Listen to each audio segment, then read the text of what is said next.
Well, welcome back, gang. This is once again Christian McCabe doing this third part of the teaching module on Teresa of Avila's interior castle. Her vision of union with God as a diamond castle with many mansions, and each mansion marks a different part of our spiritual journey. We've looked at the different rooms, and now we're up to the sixth room. We're almost at the seventh room, the mansion of union with God in His Spirit. But we're at the sixth mansion, the mansion of afflictions. This is an area where I guess Teresa's contemporary St. John of the Cross might talk about as the dark night. That this is a mansion where things start to go wrong, where the spiritual journey isn't something that is just all neat and tidy. We start to experience things in real life, like physical illnesses, and we get attacked by people who are jealous of our spiritual journey. We get persecutions and temptations from the evil one, like Jesus himself did. And this is also very biblical for us to get afflictions and to be tempted and to get persecution. I mean, in Mark 10, Jesus says everyone who's given up things like brothers and fields and so much for the gospel will get 100 times as much. And all these things we've given our brothers, sisters, mothers, children, fields. But he says, but with them persecutions and afflictions. But with them persecutions and afflictions. This is a part of counting the costs of this walk with Jesus.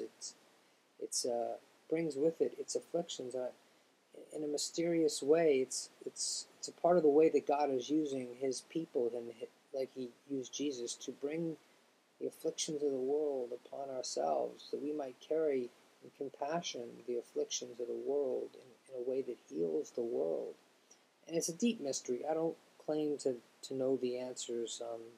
Don't claim to understand or be able to explain why people have physical illnesses or why these kinds of afflictions happen. But all the ones I've described so far, these exterior afflictions that she described, physical illnesses, misrepresentation by people. Interestingly, undeserved praise by people can be an affliction because it can praise our ego and inflate us. She also says we can experience inexperienced spiritual leadership. That can be one of the afflictions, that we get under the leadership of somebody who is immature, and it can be an affliction to our faith. But she also describes an interior sense of afflictions, deep feelings, almost like depressions, but not the same as depression, because psychologists will tell you that depressed people can't actually function, and there's something that's real called depression, and it should be treated, and there's ways of treating it, but this is something different. These are feelings like depression, but people are still able to go through their normal lives and function. They're able to do things and put on, at least a little bit of a happy face. They still have a desire to move towards God rather than depression. Often people lose desire for all things. But she said that for herself, these feelings were only comparable to the torments of hell. That there was no desire to run, though, from these afflictions, except into the arms of God and the final mansion. So even in the midst of these afflictions, like Paul says, in all things bring thanksgiving and praise, she's saying the same similar thing. She's saying that there wasn't this desire to run from God because of these afflictions. There was a desire to run to God and to the refuge of union with God. And so she speaks of the final room, the final mansion, as the mansion of spiritual marriage. She says this is where we experience life as where the King dwells. We're finally in the true castle. We realize the castle inside of ourselves isn't even ours. It is the temple of God. It is where the King dwells.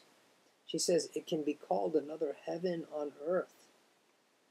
One of the best images she could come up with was two candles that were lit, touching one another and becoming one flame. She describes it as a complete resting in God, a gift, not a permanent stage.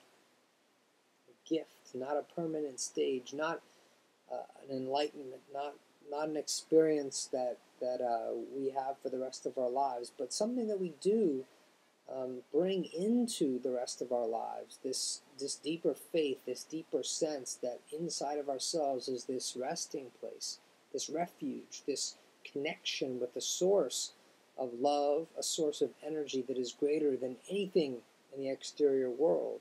And we bring that out into our daily living. And so this is what it means, she says, for us to experience what Colossians said, the Christ within us, the hope of glory, that we take that experience of union with Christ, that marriage with Christ, that marriage with God the Father as well, into our daily lives. Again, she reminds us that this is not a permanent stage, and that the spiritual life is full of intermingling parts and moving back and forth in and out of these rooms and these mansions. And so we must not get discouraged if we find ourselves, she said, sometimes we find ourselves even back at the beginning, like we're just entering in for the first time. I think that's profound, because sometimes in our faith we get so far away from that first entry point, where we were so desperate that we threw ourselves at the mercy of God that we forget what that experience was like and how relevant and powerful the message of Jesus is. This painting of Teresa was painted when she was 61 years old. It's the only painting from her lifetime. It's probably the most accurate likeness we have of Teresa of Avila. And for me, this journey through the interior castle has reminded me again that God's journey is an interior journey that makes its way out. Like Jesus said, the inside of the cup is washed, and then the outside will also be clean. And that it reminds me that we've spent a lot of time in the church, and I mean Big C Church here, not just my church, but my church as well. We spend a lot of time focusing on the exterior things of the faith, and that it is a time, I'm reminded, for us to start to begin to focus on the interior journey of the faith, and we might see a different kind of transformation happening in our own lives, and also pouring out into the life of the church and the building of God's kingdom through His work. Teresa is quick to remind us that throughout all of this, the motivator and the actor who transforms us and moves us through this room is God Himself, with the warmth and the light that shines from that interior seventh mansion. So thank you for taking the time to listen to a guest here. Again, my name is Christian McCabe. I'm on the boards as Seaward. I've loved interacting with members of the tribe, and I look forward to more opportunities to do that. This was a 3-part series on the interior castle. I look forward to hearing from others as well, and I've especially enjoyed Ron's teachings. Thank you for this opportunity.